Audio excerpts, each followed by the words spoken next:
In the shadows of America's westward expansion, a powerful spiritual movement emerged that would forever change the course of Native American history. What began as a series of mysterious visions from a Paiute medicine man would spark hope, fear, and ultimately lead to one of the most tragic chapters in the relationship between settlers and indigenous peoples. Join us as we uncover the remarkable story of the GhostDance movement, a tale of prophecy, faith, and the desperate struggle for cultural survival that still echoes through time.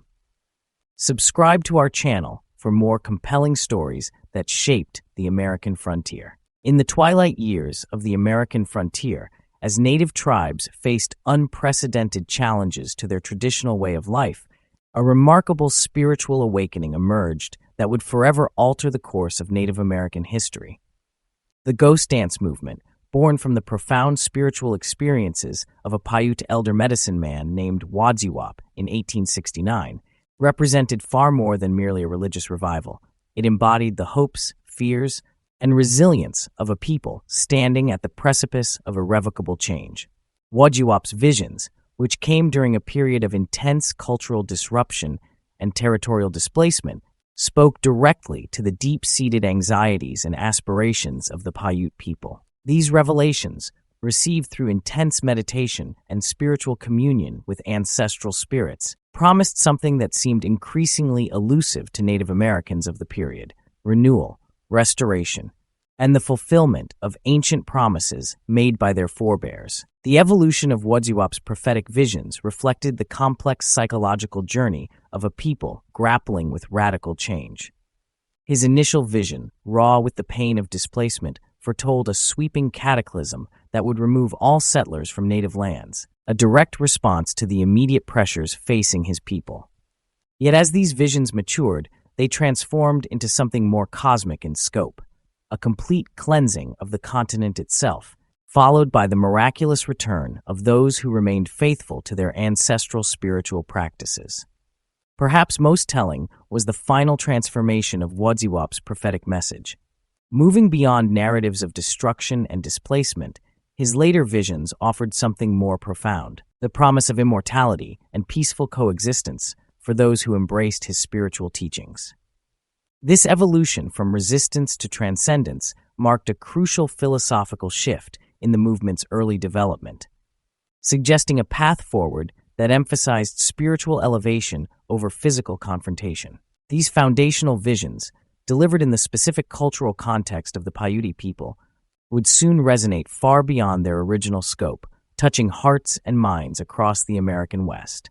The message spoke to a universal human yearning for renewal and restoration, while remaining firmly rooted in the particular experiences and traditions of Native American spirituality.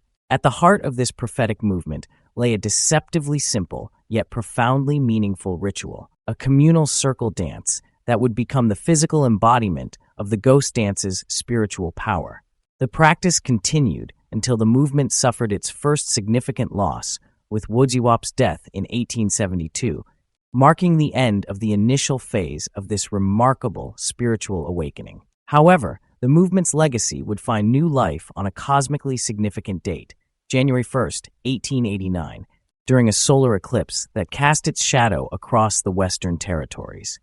It was during this celestial event that a Paiute man known as Wovoka, who had taken the Anglo name Jack Wilson, experienced a transformative vision that would reignite and reshape the movement's destiny. Wovoka's vision bore striking parallels to his predecessor's prophecies, yet carried its own distinct elements. In his near-death experience, he claimed to have crossed the threshold between worlds, communicating directly with the divine presence.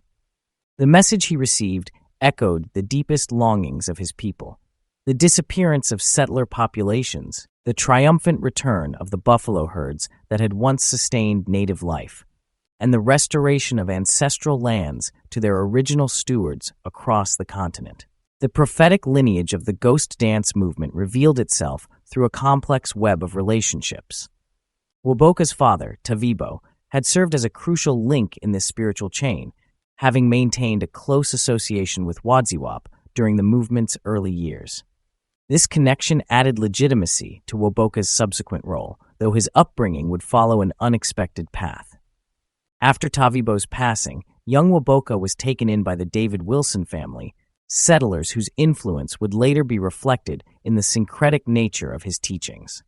This intersection of native spirituality and settler influence in Wovoka's personal history would prove significant, creating a unique bridge between two worlds at a time when such connections were increasingly rare and increasingly necessary. In the latter half of the 19th century, word of Wovoka's prophetic visions spread across tribal territories with remarkable speed, transcending traditional boundaries and linguistic barriers. Representatives from numerous tribes, each facing their own struggles with displacement and cultural erosion, undertook arduous journeys across the Western territories to meet this new spiritual leader. The movement's reach expanded through an unprecedented network of written correspondence, as letters carrying detailed descriptions of the visions and ceremonial instructions circulated among native communities, many of which had already adopted written communication systems. The dissemination of Wovoka's message reflected a sophisticated organizational structure. Movement leaders, recognizing the importance of personal instruction, traveled extensively among different tribes, carefully explaining both the philosophical underpinnings and practical elements of the ghost dance. This methodical approach to spreading the teaching demonstrated an understanding of the delicate balance between preservation of traditional ways and adaptation to changing circumstances. Notably, Wovoka's doctrine departed from more confrontational religious movements of the era. His teachings, influenced by his unique upbringing at the intersection of native and settler cultures, emphasized peaceful coexistence with the expanding American population. The influence of his Christian exposure manifested in familiar religious terminology, with references to Jesus and messianic themes that made his message accessible to natives who had encountered Christian missionaries. However, these elements were thoroughly integrated into a distinctly indigenous spiritual framework. The specific instructions for the ghost dance ritual, preserved in both oral traditions and written accounts, revealed a carefully structured ceremonial practice. Wovoka's detailed guidance demonstrated the ritual's role as both a spiritual exercise and a community-building practice. His instructions were precise and practical. When you get home, you must begin a dance and continue for 5 days. Dance for 4 successive nights, and on the last night, continue dancing until the morning of the 5th day, when all must bathe in the river and then return to their homes.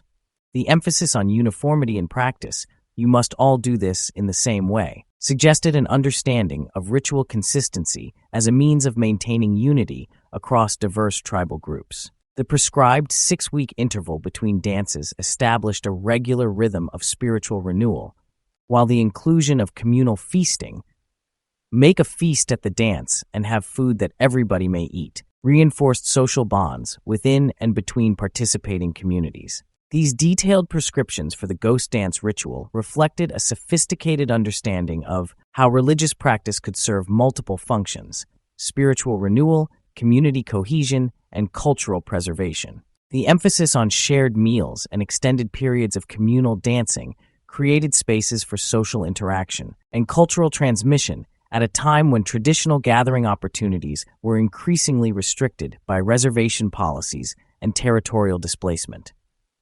This systematic approach to spiritual practice, combining precise ritual instructions with an emphasis on peace and inclusion, represented a remarkable adaptation to the challenges facing native communities. The ghost dance offered both a vision of hope and a practical framework for maintaining cultural continuity in an era of unprecedented change, though the movement's peaceful intentions would later be misinterpreted with tragic consequences.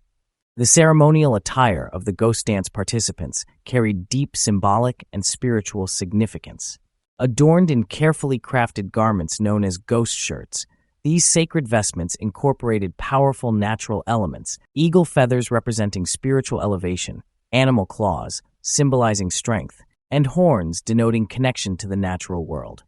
A belief emerged among some practitioners that these ceremonial garments possessed supernatural protective properties, including the ability to deflect bullets, a belief that would later prove tragically misleading. The ritual itself followed a carefully prescribed format, with medicine men and spiritual leaders assuming their traditional roles as ceremonial guides. These spiritual authorities would begin by reinforcing the fundamental messages of the GhostDance movement, providing detailed instructions for the ceremony's execution. Their guidance encompassed every aspect of the ritual: the precise directional movement of the dance, the sacred chants that would be performed, and the specific circular formation that participants would maintain. At the heart of each ceremony, medicine men who served as singers took their positions in the center of the gathering, often circling a sacred pole that served as both physical and spiritual axis for the ritual. Around them, participants joined hands to form an unbroken circle, moving in a distinctive shuffling step that created a hypnotic rhythm. This side-to-side movement, synchronized with the ceremonial songs, generated a powerful collective energy that frequently induced altered states of consciousness among participants. It was not uncommon for dancers to enter trance states, some becoming so deeply immersed in the spiritual experience that they would separate from the main circle or lose consciousness entirely. The scale of these gatherings proved remarkable, with attendance often reaching into the hundreds and sometimes swelling to several thousand participants. Such large-scale convergences of Native Americans, unprecedented in recent memory, drew immediate attention from Bureau of Indian Affairs agents stationed throughout the territories. These government officials, already wary of any large-scale Native gatherings, viewed these massive ceremonial assemblies with growing concern and suspicion. The sight of thousands of Native Americans gathering for an unfamiliar spiritual practice triggered deep-seated fears among federal authorities, who struggled to understand or accept the peaceful nature of these ceremonies. The magnitude of these gatherings, while demonstrating the GhostDance's remarkable ability to unite diverse tribal groups, would ultimately contribute to the mounting tensions between Native practitioners and government authorities, a dynamic that would have far-reaching and tragic consequences for the movement and its followers. A pivotal moment in the GhostDance movement occurred in early October 1890, when Kicking Bear, a prominent Lakota Sioux leader, journeyed to Standing Rock to share his transformative experience with the legendary Sitting Bull. This significant meeting would set in motion a chain of events that would ultimately lead to one of the most tragic episodes in Native American history. During their encounter, Kicking Bear painted a vivid picture of his pilgrimage to meet Wovoka, describing the unprecedented gathering of tribal representatives who had come to hear the prophet's message. His account elevated Wovoka to messianic status, presenting him as a divine figure whose prophecies offered hope to a people facing cultural extinction. The prophecy he shared spoke to the deepest longings of the Lakota people, a promise that the following spring would bring a miraculous transformation of the landscape. The prophecy's details reflected both environmental and spiritual restoration. Fresh soil would cover the existing land, burying the settler populations beneath it. This new earth would burst forth with sweet grass, flowing waters, and abundant forests, a return to the pristine conditions that existed before European settlement. Most significantly, the prophecy promised the return of the great buffalo herds and wild horses, resources that had been crucial to the Lakota way of life before their near extinction. The prophetic vision included a supernatural element that captured the imagination of many Lakota. Those who participated in the GhostDance would be lifted into the sky during this great transformation, suspended safely above while the earth renewed itself below. Upon their return to the transformed landscape, they would be reunited with the spirits of their ancestors, creating a perfect synthesis of past and future. However, this spread of the GhostDance among the Lakota Sioux triggered immediate concern among Bureau of Indian Affairs officials. These government agents, interpreting the movement through a lens of fear and misunderstanding, perceived a militant evolution in the Lakota's approach to the dance. They focused particularly on the creation and use of ghost shirts, viewing these ceremonial garments as preparation for armed conflict rather than spiritual expression. The situation reached a critical point when the Lakota began openly discussing their participation in the ghost dance and its underlying purpose. This transparency, rather than alleviating fears, intensified official anxiety. The local Indian agent, acting on these concerns, made the fateful decision to deploy tribal police to arrest Sitting Bull and forcibly suppress the dance, a decision that would have dire consequences for all involved. The attempt to arrest Sitting Bull culminated in a violent confrontation that claimed multiple lives, including the revered Lakota leader himself and several tribal policemen. This bloodshed, rather than subduing the tensions, catalyzed a series of events that would culminate in one of the most devastating episodes in Native American history. In response to Sitting Bull's death, the United States government dispatched military forces with orders to disarm the Lakota Sioux population. This military intervention reached its tragic zenith on December 29, 1890, in what would become known as the Wounded Knee Massacre. On that bitter winter day, 457 U.S. soldiers surrounded a group of Lakota Sioux and opened fire, resulting in the deaths of more than 200 Native Americans. The conflict also claimed the lives of 25 policemen, marking it as one of the deadliest confrontations between Native Americans and U.S. forces. This devastating event coincided with the ghost dance movement's peak influence among the Plains tribes.